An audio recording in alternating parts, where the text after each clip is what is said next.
जय हिंद साथियों, मैं आदेश आपका राही आदि क्लासेस में स्वागत करता हूं। तो हम सभी हिंदी का प्रैक्टिस सेट इस समय डेली हल कर रहे हैं, जो कि आज भी कुछ क्वेश्चन हैं आप सभी के लिए जो UP police, SSC GD, UPSI, UP TET आने वाला जो है हर जगह काम आएगा, जहां भी हिंदी पूछी जाती है। तो हम अपनी क्लास को शुरू करते हैं।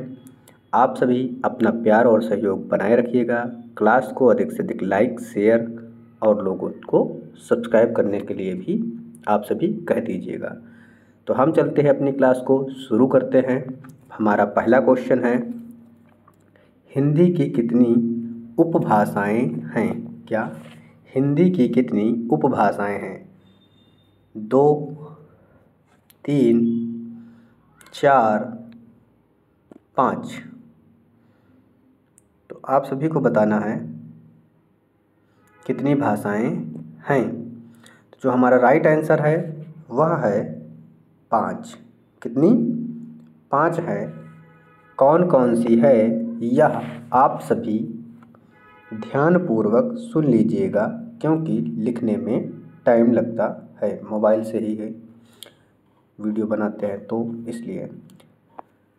पहला है पश्चिमी हिंदी। क्या है? पश्चिमी हिंदी है,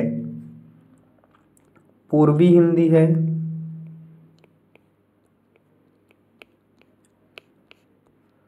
पश्चिमी हिंदी, पूर्वी हिंदी, बिहारी हिंदी,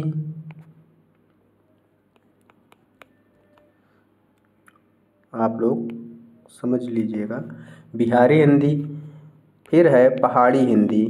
क्या? पहाड़ी हिंदी।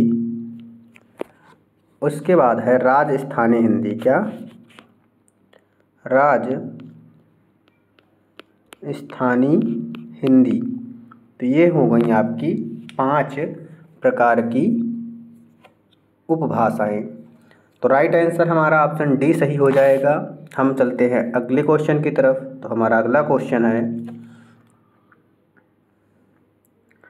परम चिरऊ किसकी रचना है? क्या परम चिरऊ किसकी रचना है? हमें यह बताना है। अब्दुल रहमान की, स्वयंभू की, विद्यापति की, चंदबर दाई जी की। तो जो हमारा राइट आंसर हो जाएगा वह ऑप्शन बी हो जाएगा, स्वयंभू जी। तो परम चिरऊ किसकी रचना है? स्वयंभू जी की रचना है। हमारा अगला क्वेश्चन है, देवनागरी लिपि मूलतः क्या है? देवनागरी लिपि मूलतः क्या है? वर्णात्मक, अक्षरात्मक, चित्रात्मक या प्रतीकात्मक? तो आप सभी जानते हैं देवनागरी जो है अक्षरात्मक लिपि है, क्योंकि हम अक्षरों को मिलाते हुए लिखते चले जाते हैं। तो हमारा राइट आंसर बी सही हो जाएगा। और एक बात आप लोग ध्यानपूर्वक से सुनिएगा कि जो देवनागरी लिपि है वह बाएं से दाएं की तरफ हम लिखते हुए चलते हैं। एक बात और है, जैसे कि जो देवनागरी है वह ब्राह्मी लिपि से आई हुई है या परिवर्तित हुई है, हम कह सकते हैं। तो हमारा इस क्वेश्चन का जो राइट आंसर होगा वह ऑप्शन बी सही हो जाएगा। हमारा अगला क्वेश्चन है, क्या कह रहा है? स्वरों के उच्चारण में लगने वाले समय को क्या कहते हैं? लगने वाले समय को क्या कहते हैं? मात्रा कहते हैं, अनुस्वार कहते हैं, ह्रस्व कहते हैं या प्लुत कहते हैं? तो हम सभी जानते हैं कि स्वर का जो उच्चारण होता है उसको समय लगता है, तो उसे हम क्या कहते हैं? मात्रा कहते हैं। क्या कहते हैं? मात्रा कहते हैं, क्योंकि ह्रस्व स्वर होता है और दीर्घ स्वर होता है। ह्रस्व स्वर की एक मात्रा की में गणना होती है और दीर्घ स्वर में 2 मात्रा की गणना होती है। जब हम छंद पढ़ते हैं तो तो आप सभी अब समझ गए होंगे कि स्वरों के उच्चारण में लगने वाले समय को हम मात्रा कहते हैं। हमारा अगला क्वेश्चन क्या है? प्रयत्न के आधार पर ला किस प्रकार की ध्वनि है? प्रयत्न के आधार पर ला किस प्रकार की ध्वनि है? पार्श्विक, उत्क्षिप्त या प्रकंपित या संघर्षहीन। तो ला वर्ण को हम पार्श्विक व्यंजन कहते हैं। क्या कहते हैं? ला को पार्श्विक व्यंजन कहते हैं। उत्क्षिप्त के अंतर्गत दो वर्ण आते हैं। कौन कौन से? ड़ा और ढा, दो वर्ण आते हैं। प्रकंपित में रा वर्ण आता है। संघर्षहीन में या और व वर्ण आता है। या और व वर्ण को हम अर्ध स्वर भी कहते हैं। क्या बोलते हैं? अर्ध स्वर बोलते हैं। तो इस क्वेश्चन का हमारा राइट आंसर पार्श्विक होगा, क्योंकि पार्श्विक व्यंजन ला को बोलते हैं। हमारा अगला क्वेश्चन है, क्या आदर शब्द का विशेषण बनेगा? आदर शब्द का विशेषण बनेगा। जैसे हम आदरणीय गुरुजी कहते हैं या फिर आदरणीय माता पिता भी बोलते हैं। तो आदर शब्द का जो विशेषण बनेगा वह आदरणीय शब्द बन जाएगा। यानी इस क्वेश्चन का हमारा राइट आंसर बी सही हो जाएगा। अब हम अगले क्वेश्चन की तरफ चलते हैं। तो हमारा अगला क्वेश्चन है कि बंगाल में चावल अधिक खाया जाता है। रेखांकित शब्द किस क्रिया का विशेषण है? रेखांकित शब्द क्या है? अधिक है। तो अधिक है तो इसका हमें विशेषण बताना है। स्थानवाचक, अधिक शब्द स्थान में आता है? नहीं आता है। कालवाचक, काल में समय होता है। रीत में विधि होता है। परिमाण में जो परिमाण होता है, परिमाण में नाप तौल आता है। तो चावल अधिक है तो क्या है? चावल को नाप तौल सकते हैं। तो इसलिए हमारा राइट आंसर ऑप्शन सी परिमाणवाचक विशेषण होगा। अगले क्वेश्चन की तरफ बढ़ते हैं। हमारा अगला क्वेश्चन है, क्या है? अधोलिखित में एक पर्यायवाची युग्म सही नहीं है। तो हमें यहाँ पर पर्यायवाची युग्म देखना है। क्या है? दिया पुरंदर, पुरंदर और अमरपति दिया हुआ है। उसके बाद जो पुरंदर है इसका पर्यायवाची अमरपति होता है। और क्या होता है?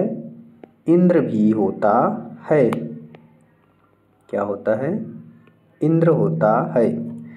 सरोवर, सरोवर पुष्कर सही है। और क्या बोलते हैं? तालाब को भी बोलते हैं। जलधि, जलधि किसको बोलते हैं? जलधि समुद्र को बोलते हैं। और यहाँ पर क्या लिखा है? अम्बुद, अम्बुद मीन्स क्या होता है? बादल। तो यहाँ पर ये गलत है, गलत है। तो इसमें क्या पूछा था? सही नहीं है। तो जलधि समुद्र होता है, समुद्र। तो हमारा जो राइट आंसर हो जाएगा वह ऑप्शन सी ही सही हो जाएगा, क्योंकि सही नहीं है पूछा गया था। इसके बाद दिया गया है फड़ी, फड़ी, इसके बाद उरग। फड़ी और उरग ये सभी किसके पर्यायवाची हैं? सर्प के पर्यायवाची होते हैं। तो हमारा इस क्वेश्चन का जो राइट आंसर होगा वह होगा ऑप्शन सी। हमारा अगला क्वेश्चन है, क्या है? आड़े समय पर काम आना। क्या?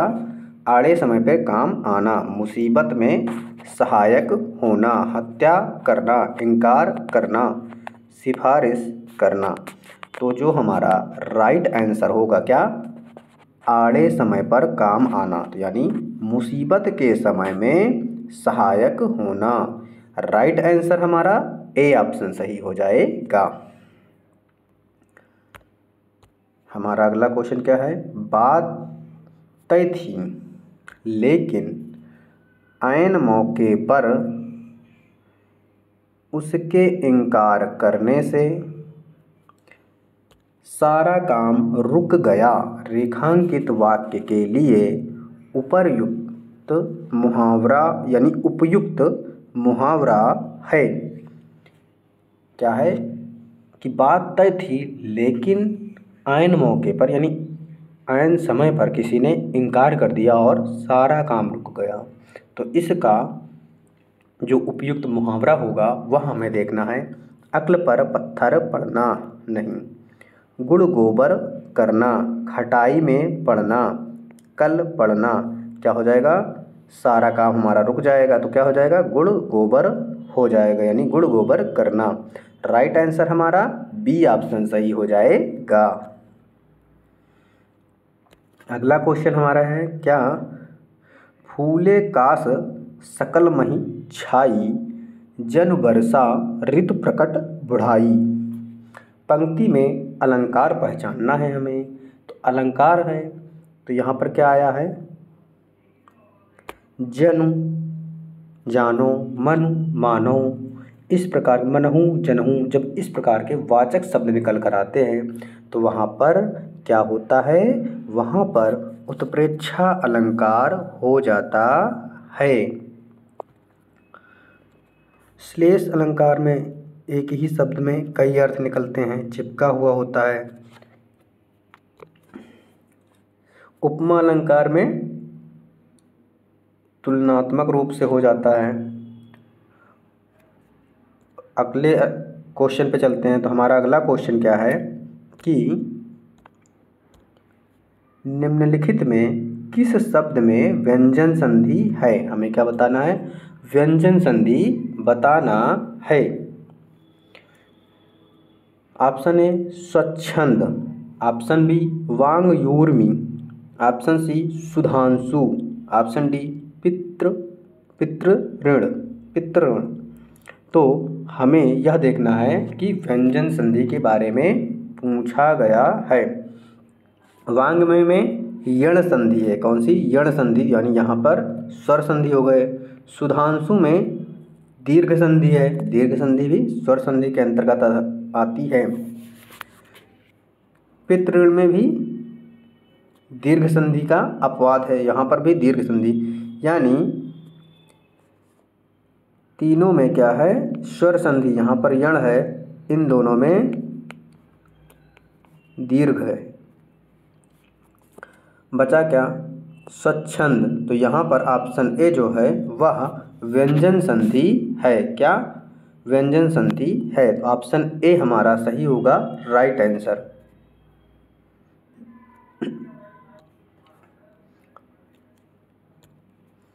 हमारा अगला क्वेश्चन है क्या कि निम्न में से शुद्ध वर्तनी बताना है। क्या बताना है, शुद्ध वर्तनी। अजमाइश, अजमाइश में क्या होता है, आजमाइश होता है, अजमाइश नहीं होता।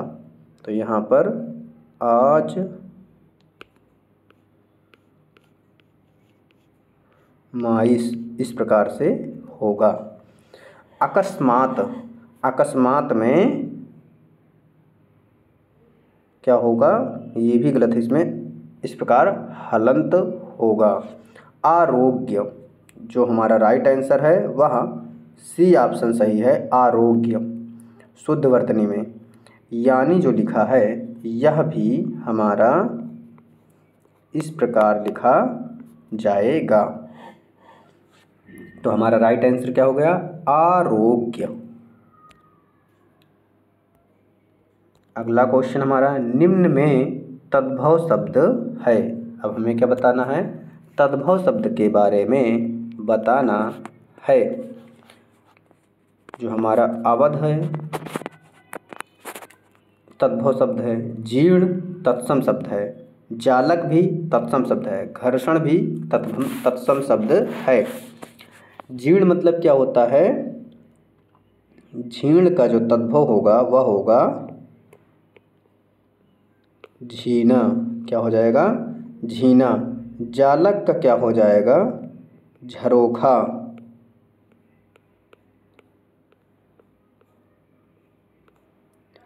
जालक का झरोखा हो जाएगा। घर्षण का क्या होगा? घिसना हो जाएगा।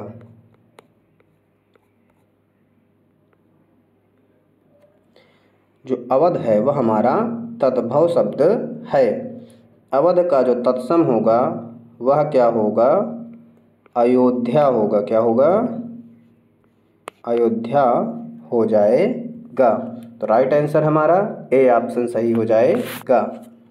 अगले क्वेश्चन की तरफ चलते हैं। तो हमारा अगला क्वेश्चन क्या है? निम्न में से अरबी शब्द नहीं है। तो क्या बताना है हमें? अरबी शब्द नहीं है।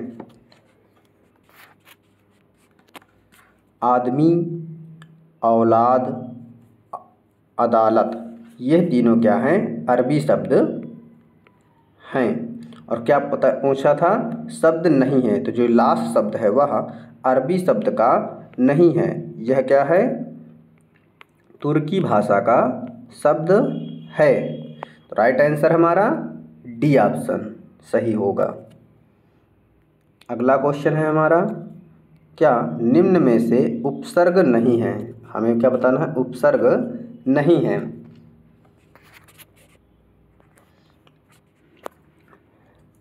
मति में सह उपसर्ग है, मुख में अभी उपसर्ग है, अक्ल में कम उपसर्ग लगा हुआ है।